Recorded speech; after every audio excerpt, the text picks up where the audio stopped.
puse sí, se fue. Parece que tuviera un tiempo de vida.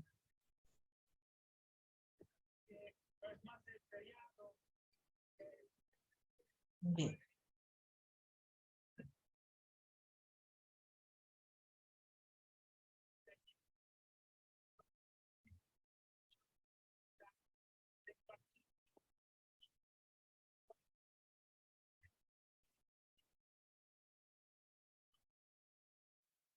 Bien, vamos a ver las personas jurídicas entonces.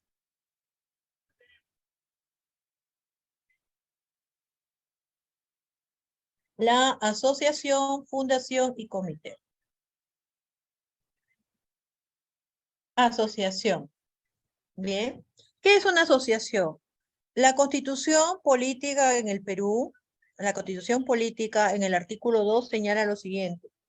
Todas las personas, todas tienen derecho a poder reunirse para fines lícitos, es decir, para poder tener una, una empresa, una organización jurídica, un negocio,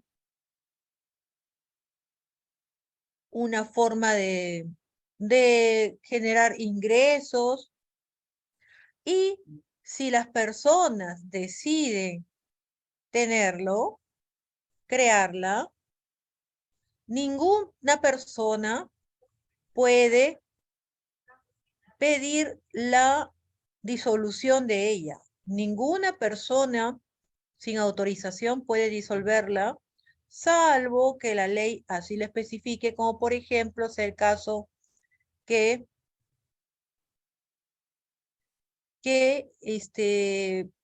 sea algo legal, ¿no? Algo legal que a través de, de una orden judicial se pueda disolver. Pero nunca de manera, nunca de manera, que no sea por una vía judicial. Entonces, vamos a ver aquí. Entonces, esto lo señala la Constitución, ¿no? ¿Para qué? Para darle la seguridad, de que cualquiera pueda tener empresas, pueda tener negocios, pueda juntarse y cómo poder vivir, ¿no? Trabajando en comunidad, apoyándose entre todos. Muy bien. Vamos a ver aquí. Acá es donde tengo que poner. Generalidades, ¿no? ¿Qué cosa es la asociación? La asociación es un conjunto de personas naturales o jurídicas o ambas, ¿no? Que a través de una actividad común van a perseguir un fin no lucrativo. Entonces, la asociación es la primera persona jurídica y esta persona jurídica, a diferencia de otras, no tiene fines lucrativos. Sus fines son de otro tipo. Sus fines son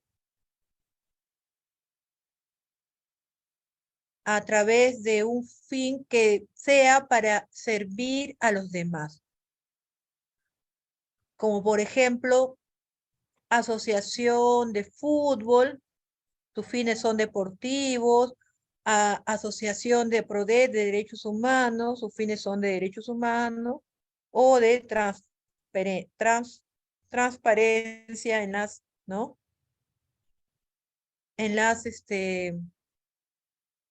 elecciones, como es el caso de esos muñequitos amarillos de transparencia.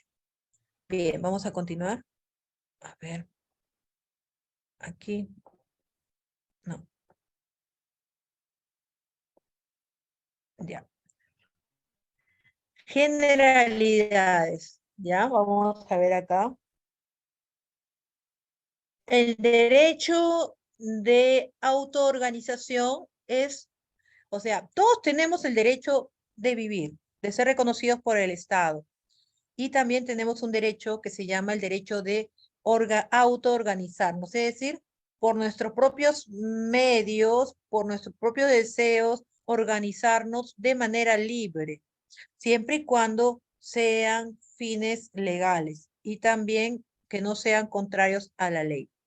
La asociación persigue un fin no lucrativo, es decir, no realiza actividades, podrá realizar actividades económicas, pero nunca para lucrar, o sea, no es empresa,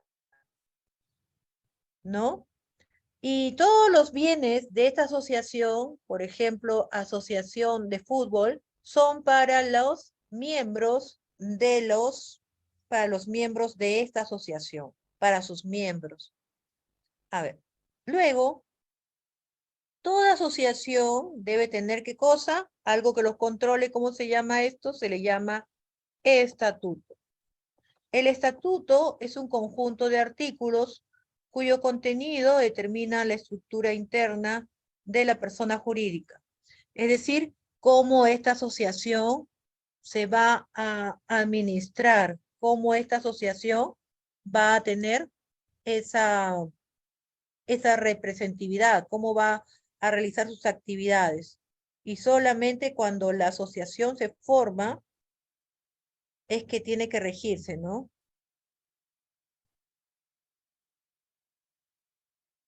Ahora, entonces el estatuto es el que manda, es como su reglamento, ¿no?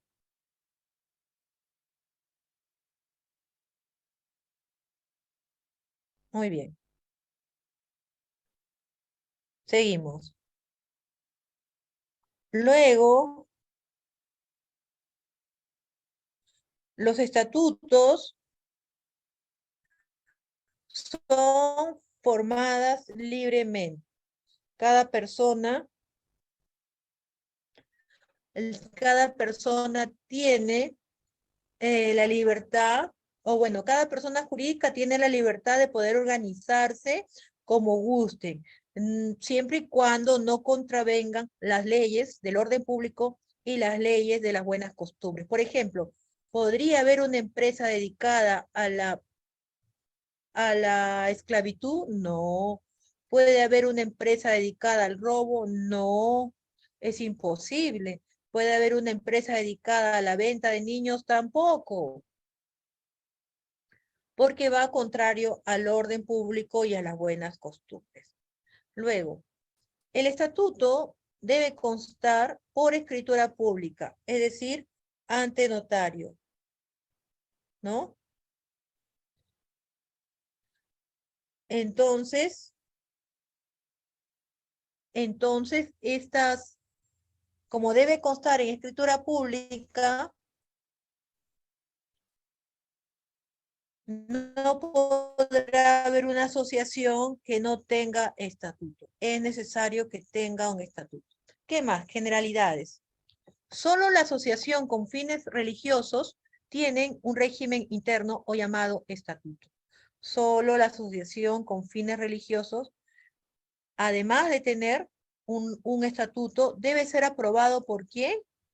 Por la iglesia eclesiástica, es decir, por permiso del Papa, por permiso del Vaticano, solamente ellos, porque también podría ser que se forme una asociación y esté pues utilizando la iglesia, entre comillas, para fines no, no para la iglesia, sino para quedarse con el dinero. Ahora, ¿qué es un estatuto? Un estatuto es un reglamento que va a permitir que todos los socios se lleven entre ellos de manera correcta, con orden, con respetando las normas unos de otros. Entonces, a esto se le llama estatuto. ¿Por qué? Porque va a estatuir a través de reglas y el primer requisito para tener una asociación es que tenga un nombre. un nombre, duración. La denominación es muy indispensable para la identificación e individualización de las personas jurídicas. Las personas jurídicas de derecho privado pueden elegir libremente, no pudiendo utilizar una denominación ya existente. Es decir, para que existan los estatutos es necesario que exista la denominación. Es decir, que la empresa ya tenga un nombre, como por ejemplo, Asociación Pro Defensa de los Derechos Humanos, APRODET.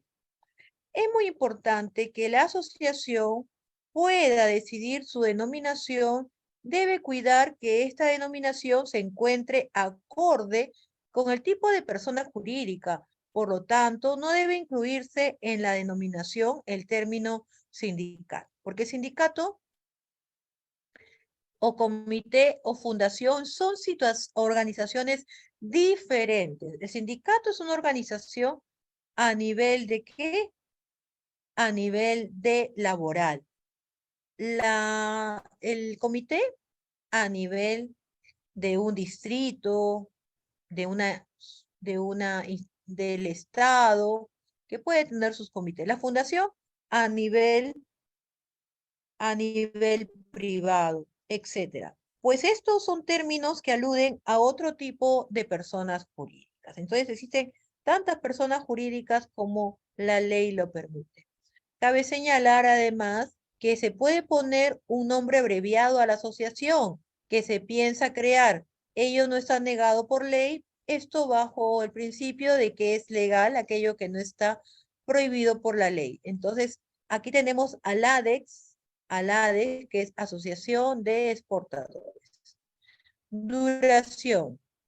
Las personas que forman una asociación pueden optar por establecer un plazo fijo o señalar que éste será indeterminado. Ello dependerá de la estimación de los fundadores en relación a los fines que se persiguen.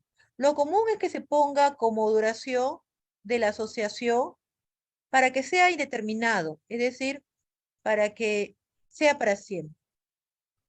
Y bueno, a fin de que si fallecieran, los miembros podrían seguir los comités vivos, ¿no?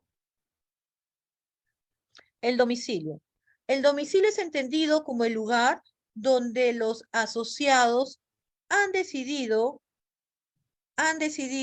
establecerse para poder administrar, utilizar, comunicarse con los terceros, es decir, donde se pueda encontrar. Y así también saber en qué distrito están y cómo pueden ellos eh, realizar, pues en todo caso, denunciar si es que hubiera una irregularidad o en todo caso, determinar a alguien cuando cometa algún ilícito, se esté quedando con el dinero, o en caso de que haya un abandono de la dirección, sean ellos los que puedan señalar pedirle ante el juez que determine quién puede reemplazar a los miembros. Importante. Para ello se debe tener presente que el Código Civil no se refiere a indicar la dirección de la asociación, sino que bastará colocar en este rubro la localidad, así como el distrito, así como la provincia, donde se establece la administración de dicha institución. Puede asimismo mencionarse en el estatuto que la asociación puede establecer filiales en cualquier lugar del territorio nacional o extranjero. Otro requisito son los fines. Una asociación debe tener fines y solo quienes quieran asociarse pueden optar por cualquiera de estas actividades que tenga bien realizar esta institución. Ahora, las asociaciones no reparten utilidades porque no son con fines de lucro. La gama de motivos puede ser variado. Por ejemplo, puede ser una asociación cultural, religiosa, una asociación académica. Tercer requisito.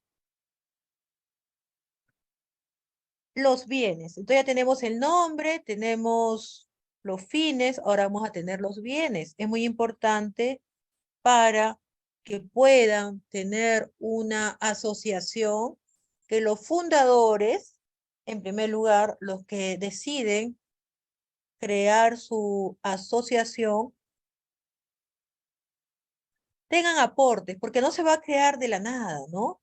Tengan aportes, sean de dinero o sean bienes.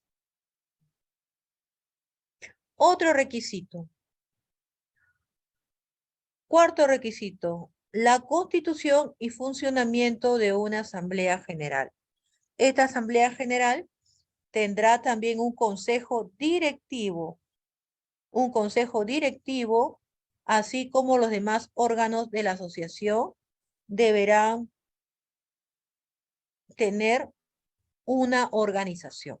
Debe tener por lo menos 2 órganos, la asociación, la asamblea general representada por la reunión de todos los asociados y el consejo directivo, los miembros elegidos por la asamblea general, pero ello no prohíbe adicionar otro órgano directivo, el cual deberá precisarse en el estatuto, por ejemplo, un consejo de vigilancia entre ellos. ¿Qué es la asamblea general? Vemos en la fotografía que la asamblea es un conjunto de personas que van a ser elegidas para poder delegar, organizar una asociación. La asamblea se reúne para deliberar y decidir los asuntos propios de su competencia. En este caso, los acuerdos mayoritarios de esta asamblea obligan a sus miembros ¿a qué? A seguir las pautas señaladas. La Asamblea General, nos señala el autor Juan Espinosa, es un órgano dominante, es un órgano que se asocia a ser instancias que decide en torno a las actividades, fines y demás aspectos trascendentales de la persona jurídica. Entre sus facultades más comunes están elegir a los miembros integrantes del Consejo Directivo, aprobación de las cuentas y balances, modificación del estatuto, disolución de la asociación. Entonces, una asociación debe ser convocado a través de una asamblea general. La asamblea general puede ser ordinaria o puede ser extraordinaria. Será ordinaria cuando la convoque el presidente y puede ser extraordinaria cuando el presidente del consejo directivo, pero también puede ser extraordinaria cuando puede ser convocado por el presidente del consejo, en vez del consejo directivo, lo acuerden ante situaciones que ameritan una asamblea, como por ejemplo necesitamos urgente una asamblea para un determinado caso que no sabía que iba a aparecer, se tiene que nombrar una asamblea general extraordinaria. La asamblea general. La asamblea general es también llamada asamblea convocada por la... acá viene el tema. Acá viene el tema. Supongamos que sean 1000 socios, dice, para que la asamblea pueda ser convocada a solicitud, tiene que haber por lo menos el 10% de los socios. Si son 1000, 100 socios tienen que estar de acuerdo a que se realice esa asamblea.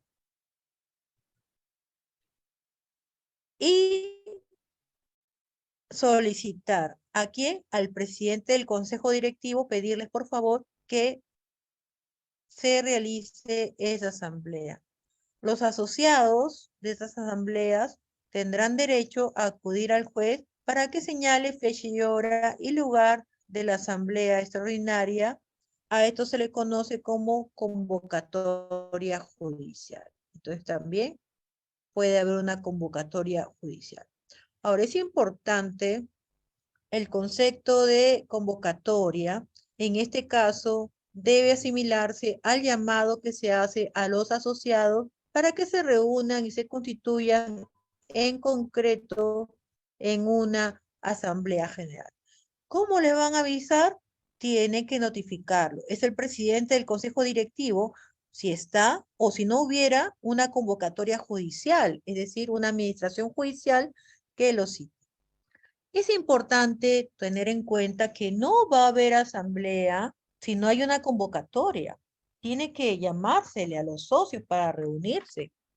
Pero hay un caso en el cual se efectúa esta premisa, es decir, puede haber una asamblea sin notificación, cuando todos los socios deciden y están de acuerdo en reunirse, por cualquier motivo. Entonces, en ese momento se reúnen todos los socios y en ese momento toman decisiones y a estas asambleas se le llama asamblea universal o totalitaria. Entonces vemos que existen tantas asambleas como objetivos tengan el tipo de asamblea. La ley no dice nada sobre el contenido de una asamblea, por lo que la convocatoria está librado a lo que se establezca en el estatuto. Simplemente se consigna la hora y la convocatoria, el lugar, día y hora de la reunión, el tema o temas de agenda. Finalmente, la convocatoria puede hacerse en cualquier manera, pero debe de tenerse la certeza de que todos los asociados estén enterados de la futura celebración de la asamblea. Entonces, ¿qué se hace para convocar a una asamblea? Se coloca en el periódico o en un medio de circulación, o se les envían a sus correos, o se les envía a sus emails una citación donde se les dice tal día, tal hora, van a reunirse en asambleas. En el lugar de la convocatoria, las horas en el mismo lugar. La segunda convocatoria se realiza normalmente media hora después, dándose la opción a la primera, porque puede ser que no llegue, entonces a la segunda convocatoria. Y ahí firman el presidente del consejo directivo y el secretario de la organización. Ahora, la asamblea extraordinaria solamente tendrá dos órdenes. Aquí se convoca de manera extraordinaria a la asociación a celebrarse el próximo día a tales horas. Y segunda, convocatoria a tales horas, ¿no? Entonces se realizará normalmente media hora después, también en el siguiente orden. ¿Qué es el quórum? Como señalamos, es un porcentaje. Es un porcentaje mínimo que debe existir para que se pueda tomar decisiones. Entonces, el quórum, para que una validez en las reuniones, como por ejemplo la Asamblea General, se requiere en primera convocatoria la concurrencia de más de la mitad de los asociados. Y en segunda convocatoria bastará la presencia de cualquier número de asociados. Es decir, se les cita y tienen que estar presentes. Ahora, a la presencia numérica asociado se le llama quórum.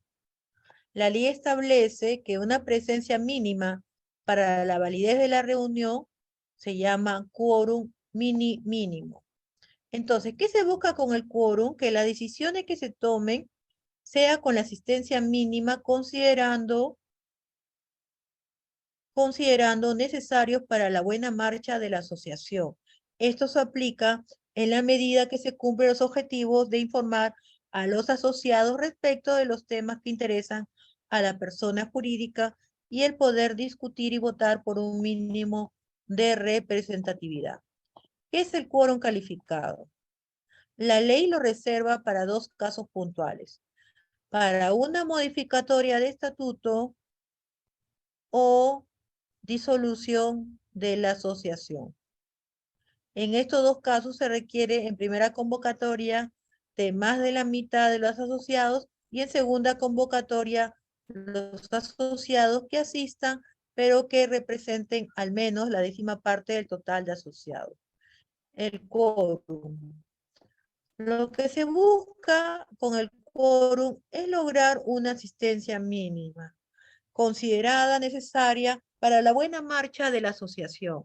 Esto se explica en la medida en que se cumple el objetivo de informar a los asociados respecto de los temas que interesan a la persona jurídica y el poder discutir y votar con un mínimo de representatividad.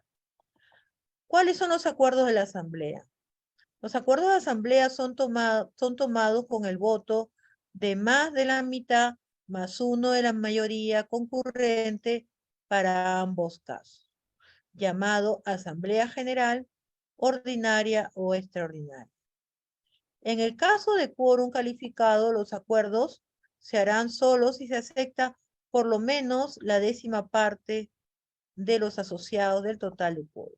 Entonces, ¿es importante pedir una tercera convocatoria? La respuesta es sí, pero solo si está previsto en el estatuto.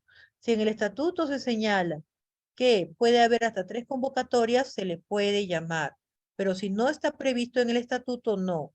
Si un asociado está ausente, ¿puede ser representado por otra asamblea, por otra persona de la asamblea? Sí, porque le puede dar un poder para que lo represente, ¿no? Se impugnan los acuerdos en las asambleas, están legitimados a impugnar los acuerdos que violen las disposiciones legales o estatutarias. Los asistentes se hubieran dejado constancia en acta de su oposición al acuerdo. Los asociados no concurrentes también podrían impugnar y los asociados que hayan sido privados ilegítimamente de emitir su voto también pueden impugnar. Para impugnar un acuerdo es necesario que se cumpla un tiempo. Es decir, el acuerdo, para poder impugnar, hay un tiempo.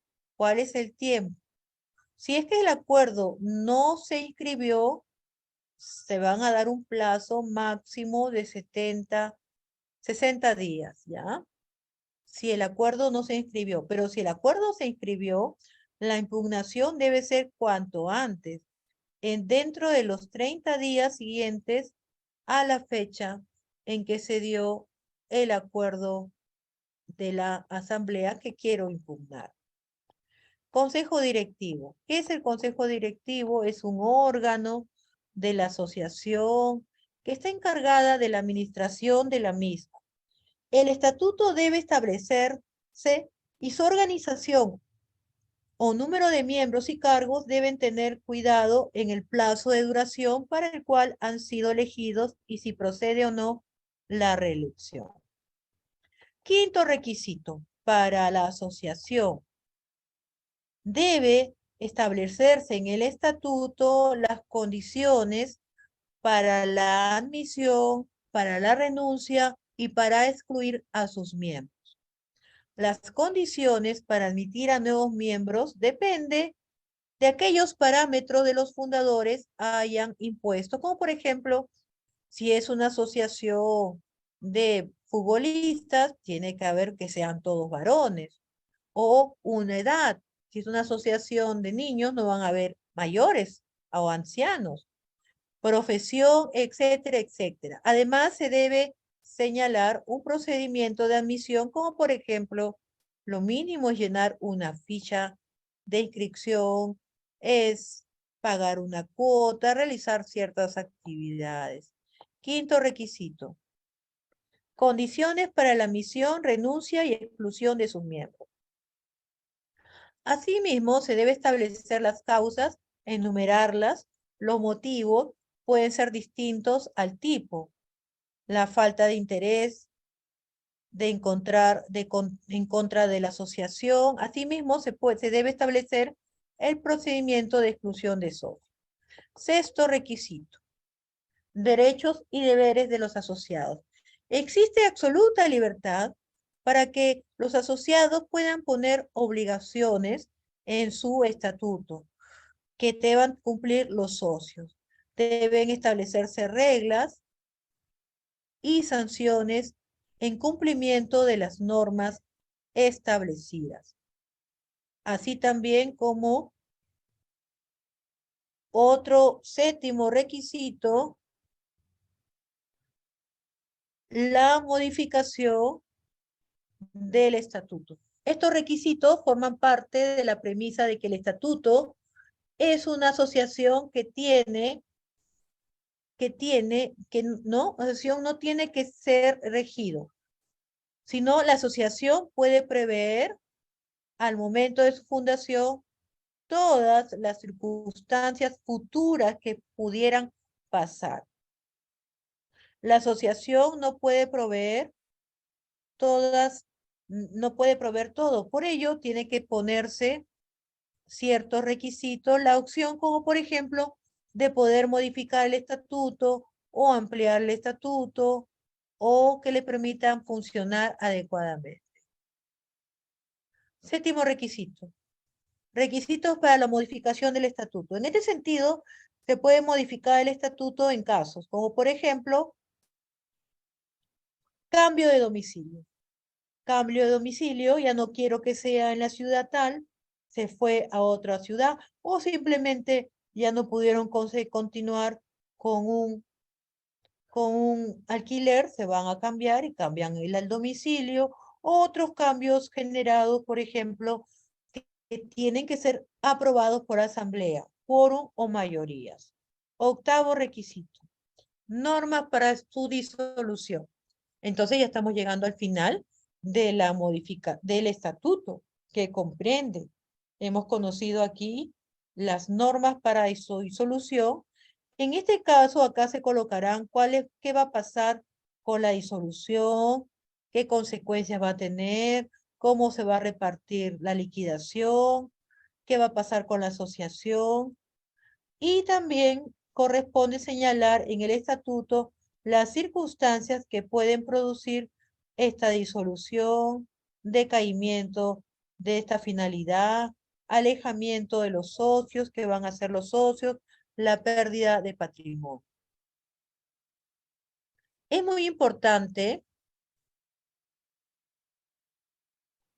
es muy importante un requisito de la disolución, que esta disolución proceda de acuerdo a ley y de acuerdo a lo que la Asamblea General, es decir, no basta el hecho de que simplemente se produzca la disolución, sino que debe haber un acuerdo de la Asamblea General qué hacer con los bienes de esta disolución. Noveno requisito, liquidación de la asociación. La asociación debe establecer el número de liquidadores que van a ver las personas encargadas. ¿Qué pasará con los bienes para cumplir con los acreedores a quienes se les está debiendo?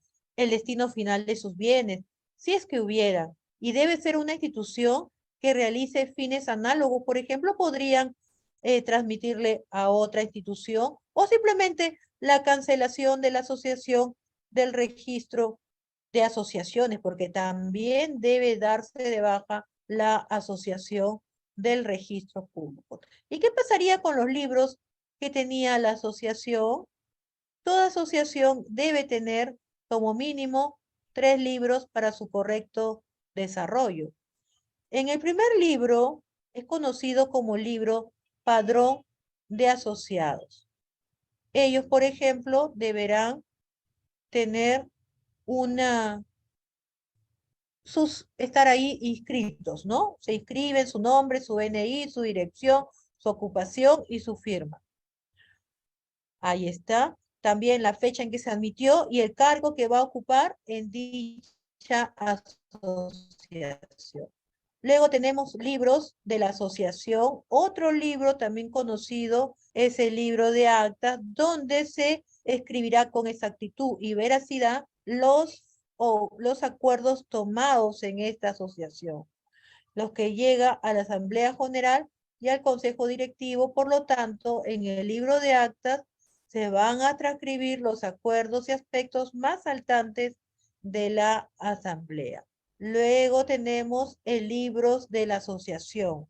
Este libro de actas es muy importante, como acabamos de mencionar, porque también se va a dar la importancia, el valor de su contenido, de los acuerdos, y deben estar a cargo de un miembro. Y la asociación, quien asumirá el cuidado de las mismas, dicha persona es el presidente del consejo directivo.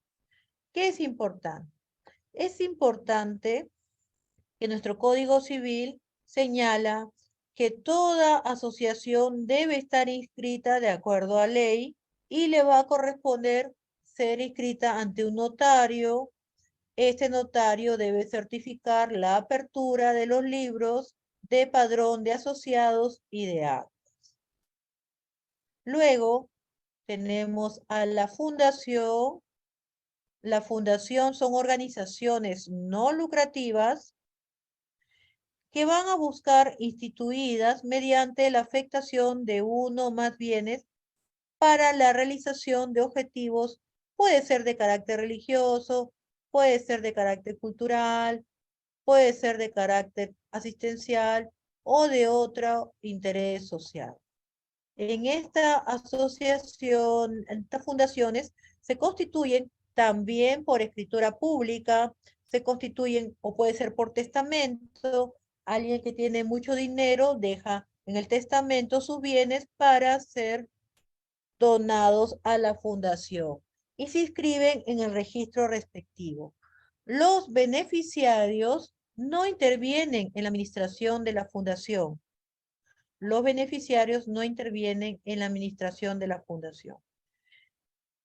¿Quiénes van a ser los que van a intervenir? El Consejo de Supervigilancia de Fundaciones. Es la organización administrativa encargada de control y vigilancia de la fundación. Su integración, estructura de la ley de la materia. ¿Y qué es el comité? El comité se constituye mediante escritura pública, acta de constitución o documento privado con legalización notarial de las firmas de sus fundadores. Deben contar con un estatuto e inscribirse en el reglamento respectivo. El estatuto ha de contener la denominación, duración y domicilio, que es muy importante, de la fundación. El fin altruista. Las fundaciones tienen fines altruistas. El régimen administrativo, la constitución y funcionamiento de la Asamblea General y del Consejo Directivo, la designación de funcionarios que ha de tener cada representante legal y las demás pactos y condiciones que establece. Las personas jurídicas. ¿Qué significa ser persona jurídica? Ser persona jurídica son sujetos ideales, no existe. Podré coger una persona jurídica, no la puedes tocar, no puedes conversar con una persona jurídica, no puedes salir a pasear con una persona jurídica, no te puedes casar con una persona jurídica. Son idealizaciones que representan un grupo de personas que nace a través de la institución jurídica que permite su creación, que permite tener acuerdos a determinadas reglas. Estas reglas tienen que tener un fin económico o puramente pueden ser civiles. Las personas jurídicas tienen un nombre o denominación social que integran generalmente a esta pluralidad de personas o de individuos y se rigen por reglas internas de acuerdo a las cuales forma su voluntad. Dichas personas jurídicas son entidades que el derecho atribuye y reconoce una personalidad jurídica propia y en consecuencia la capacidad para actuar como sujetos del derecho. Esto es, la capacidad para adquirir o poseer bienes de toda clase, para contraer obligaciones y ejercitar acciones judiciales. Esto lo señala una casación que aquí se les proporciona a final para que cada órgano jurisdiccional, sala civil permanente de la Corte Suprema de Justicia, por ejemplo, configuró la impugnación de un acuerdo de una asociación. Se fueron a un proceso judicial y llegaron a impugnar este acuerdo, que es un derecho esencial de asociación que les permite ejercer un control sobre las decisiones que adopten los órganos de asociación, teniendo la posibilidad de solicitar vía acción la declaración de su invalidez, conforme lo señala el artículo 92 del Código Civil. Es decir, todo asociado tiene derecho a impugnar judicialmente los acuerdos que violen las disposiciones legales o estatutarias acción que puede ser interpuesta por los asistentes si hubieran dejado constancia en el acta de su oposición al acuerdo por los asociados no concurrentes y por los que hayan sido privados legítimamente de emitir su voto, la misma que debe tramitarse en la vía de proceso abreviado. Tenemos otra jurisprudencia del año 2005, del 2508, y señala que las normas sobre la vía procedimental es el proceso abreviado para tramitar impugnaciones de acuerdos de la asociación, sean normas de orden público cuyo incumplimiento afecte al sistema jurídico. La parte infide del artículo, es decir, la parte final del artículo 92 del Código Civil, establece que la impugnación de los acuerdos de la asociación se demanda ante el juez civil. ¿De dónde? Del domicilio de la asociación. Por eso es muy importante colocar en los estatutos el domicilio de la asociación, y es donde el distrito donde se tramita como proceso abreviado, apreciándose a la disposición procesal de la referida norma que existe una vía procesal determinada de manera expresa por ley y de carácter imperativo, lo que constituye como norma de orden público, por lo que su incumplimiento afecta al sistema jurídico dirigido al desarrollo del proceso conforme a lo establecido por el ordenamiento jurídico que permita de que un procedimiento determinado se desarrolle bajo las causas y respeto de la normatividad vigente de acuerdo a la expedición de asistencia de justicia. ¿Cuál es el cómputo de plazo de caducidad para interponer la demanda de impugnación de acuerdos de asociación? Nos señala la casación del 2006 del Callao. Dice, al señalar la ley que el asociado tiene 70 días 60 días para interponer la demanda de impugnación judicial del acuerdo y no establecer a qué tipo de acuerdo de días que se refiere, el juzgador se debe remitir a lo dispuesto en los artículos 186, 183, inciso primero del Código Sustantivo, que dispone que el plazo señalado por días se computa por días naturales, salvo que la ley o el acto jurídico establezca que haga por días hábiles. Asimismo, el artículo 184 del referido cuerpo normativo señala que las reglas del artículo 183 son aplicaciones a todos los plazos legales convencionales, salvo disposición o acuerdo diferente. En el caso de autos,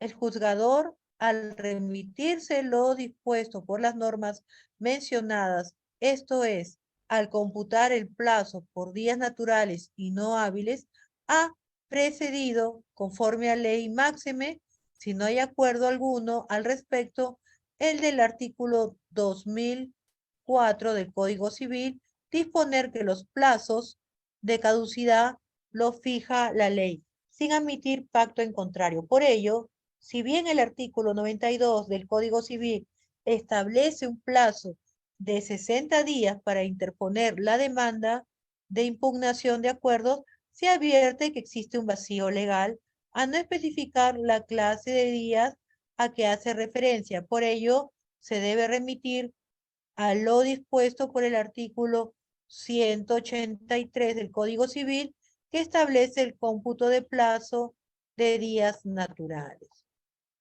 Nulidad del proceso de impugnación. La nulidad del proceso de impugnación. ¿Cuándo se da una nulidad? En este caso, dice que la nulidad del proceso de impugnación de acuerdos de la asociación, en caso, debe tramitarse en vía de proceso de conocimiento y no en vía de proceso abreviado, como ordena la norma aplicable.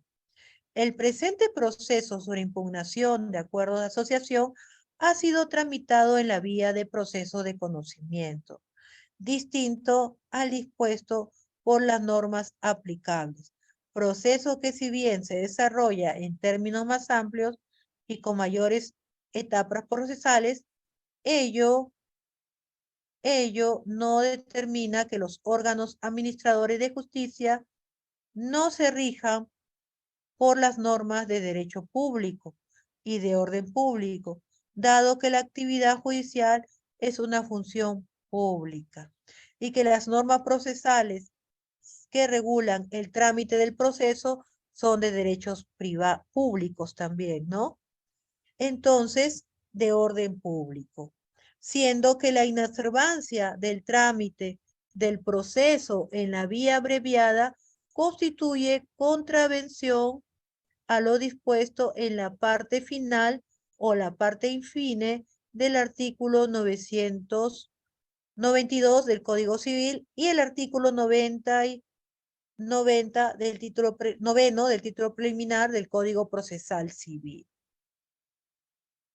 así como lo dispuesto en el artículo 139, inciso tercero de la Constitución Política del Estado, lo que determina la nulidad del presente proceso conforme a lo previsto en el artículo 171 del Código Procesal Civil, hasta el momento en donde se ha generado el vicio procesal. Entonces aquí tenemos esta casación de San Martín del año 2006, con la cual concluimos la clase del día de hoy.